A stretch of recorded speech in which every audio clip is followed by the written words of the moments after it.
Challenger. Millions of Americans sat in front of their TVs, eagerly watching an event expected to mark a historic leap for space exploration. For the first time, a school teacher, a civilian, was about to fly into space alongside seasoned astronauts. The Space Shuttle Challenger stood ready on the launch pad at Kennedy Space Center, Florida. It was an unusually cold morning, but across the country, excitement and pride filled the air. But just 73 seconds after liftoff, the shuttle broke apart in mid-air, right before the eyes of a stunned nation. All 7 crew members lost their lives, turning a moment of hope into one of the most heartbreaking memories in aerospace history. The cause was later identified as a critical design flaw. The O-ring seal in the right solid rocket booster, made of rubber and meant to contain hot gases, lost flexibility due to freezing overnight temperatures.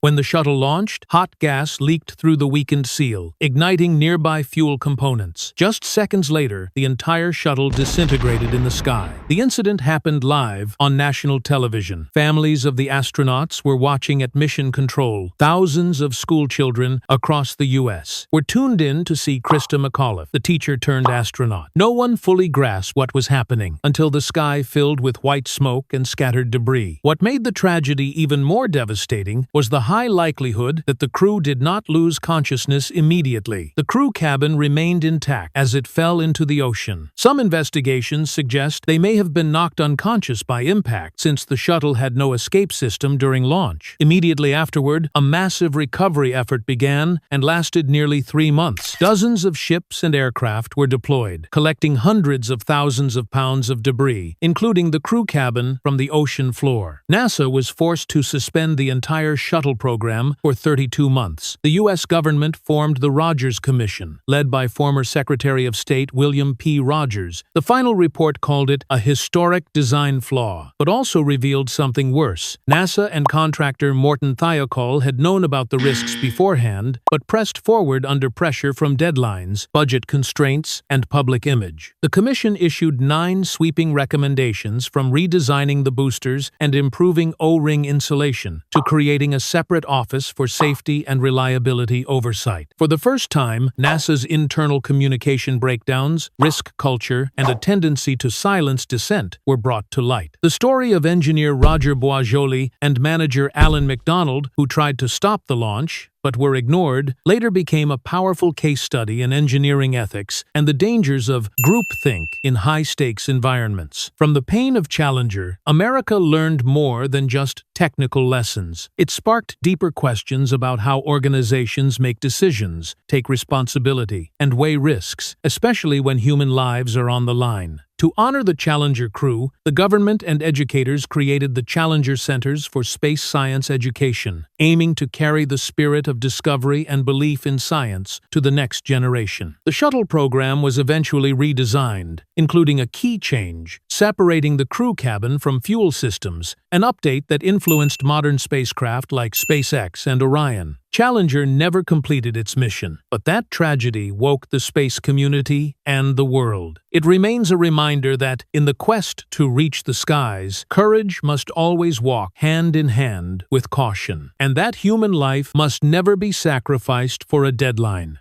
Chernobyl. On the night of the 26th of April, 1986, in a quiet region near the city of Pripyat, Ukraine, what seemed like a harmless technical mistake triggered one of the most devastating technological disasters the world has ever seen. Reactor number 4 at the Chernobyl nuclear power plant lost control, and within seconds, the entire system collapsed in a chain reaction that no one could stop. Chernobyl, then officially known as the V.I. Lenin nuclear power plant, had been built in the 1972nd using the Soviet-designed RBMK model. It was large and cost-effective, but critically flawed. It could not automatically shut down in a runaway nuclear reaction. More dangerously, it operated under a system with virtually no safety culture at its core. In late April 1986, the operating team was instructed to test how the plant would respond during a sudden power outage. Due to pressure from Kiev to keep supplying electricity, the test was delayed until night, precisely the wrong time for high-risk procedures. When the test began, the reactor was running at an extremely low power level around 30 megawatts, making it highly unstable. The buildup of xenon gas, a reaction-slowing element, made the core even harder to control. Despite warnings, engineers withdrew more control rods, violating core safety protocols. Pressure, heat, and reactivity spiked rapidly, leaving no room to react. At exactly 1 hour, 23 minutes, and 44 seconds a.m., a series of failures occurred almost simultaneously. Reactor number 4 ruptured. A massive release of hot gases, steam, graphite particles, and radioactive material was launched into the air. The reactor's roof, hundreds of tons of steel and concrete, was blown off. A nuclear blaze lit up the night sky. Emergency crews from Pripyat and nearby regions rushed in. Unaware of the invisible radiation, they entered the site without protective gear or warnings. They believed they were battling an ordinary fire. Within just 24 hours, the area was locked down. Over 116,000 residents within a 30-kilometer radius were forced to evacuate. In the months that followed, an additional 230,000 to 350,000 people were permanently relocated from areas at high risk of radiation exposure. Several plant operators, technicians, and first responders did not survive the initial days due to extremely high exposure levels. Those who did faced symptoms ranging from mild to severe skin burns, immune suppression, and systemic health breakdowns. Nearby hospitals were overwhelmed, and Pripyat turned into a ghost town in less than 48 hours. The damage didn't stop at Ukraine's borders. Radioactive clouds spread across Belarus, Russia, and much of Europe. Farmlands were contaminated, drinking water became unsafe, and entire ecosystems collapsed for years. Satellite images showed the area around the plant nearly vanished from population maps. According to the UN and WHO, in just the first 50 years following the event, up to 4,000 additional cases of thyroid cancer were recorded, with around 2,000 related losses reported. Children and teenagers were the most severely affected. Beyond cancer, many survivors developed heart conditions, cataracts, and long-term neurological disorders. But the psychological wounds were just as deep. Anxiety, depression, post-traumatic stress, and chronic fear of illness cast a long shadow over hundreds of thousands of people. Over time, Chernobyl became a living memorial to the cost of complacency. The exclusion zone, once declared uninhabitable, has since been tightly monitored and repurposed for scientific and historical research.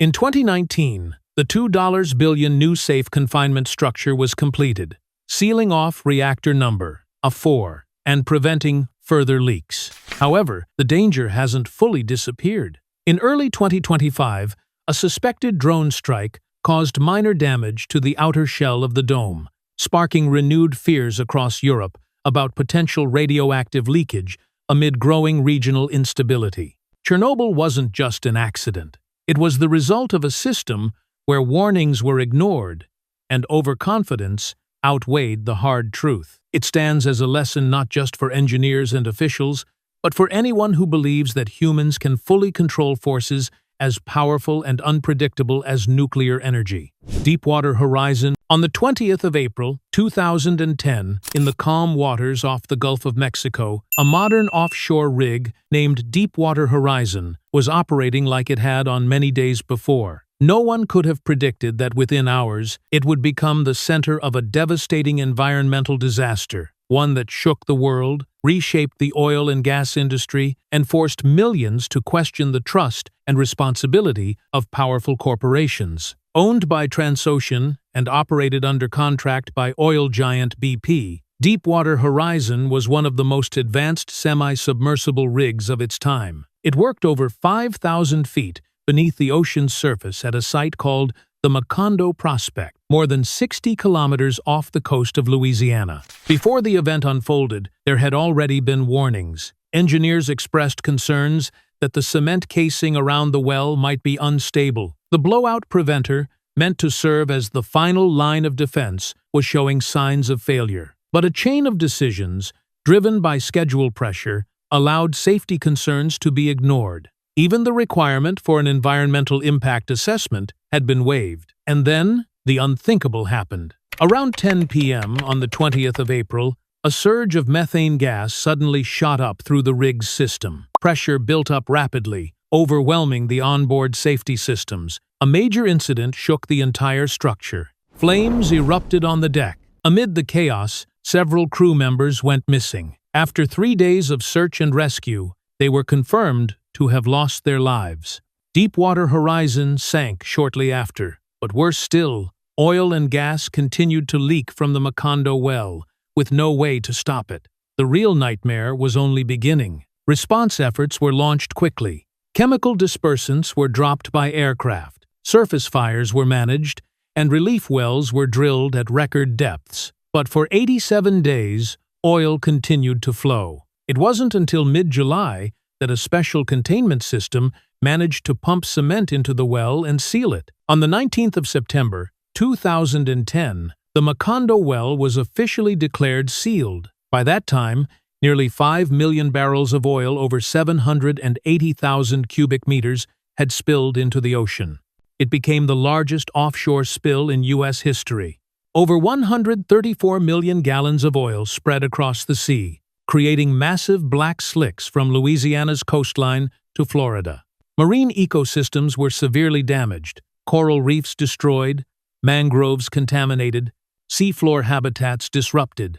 Hundreds of thousands of birds, from brown pelicans to migratory species, either perished or became disoriented. Sea turtles, whales, dolphins, and commercially important fish like shrimp and tuna experienced significant changes in population and health. But nature wasn't the only one that suffered. Thousands of coastal residents, especially those in fishing, tourism, and food service, faced a prolonged economic crisis. Jobs disappeared. Regional economies declined. In the years that followed, medical studies reported a rise in respiratory issues, neurological problems, and chronic pain among cleanup workers and nearby communities. BP was later found to have shown gross negligence in risk management and decision-making. Legal battles, environmental fines, cleanup costs, and compensation claims dragged on for years, with the total financial impact surpassing $65 billion, one of the largest environmental settlements in history. Deepwater Horizon quickly became a global symbol of industrial failure and ethical collapse.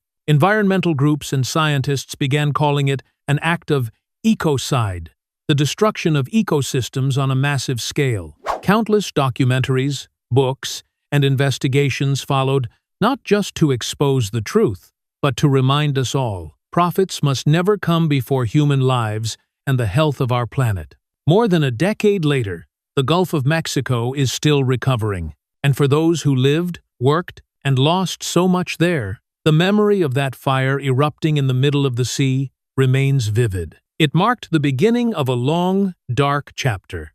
Deepwater Horizon was not just an accident. It was the result of overconfidence, lack of transparency, and a relentless pursuit of deadlines. A disaster that sank not only a rig, but global faith in the ethics of industrial power.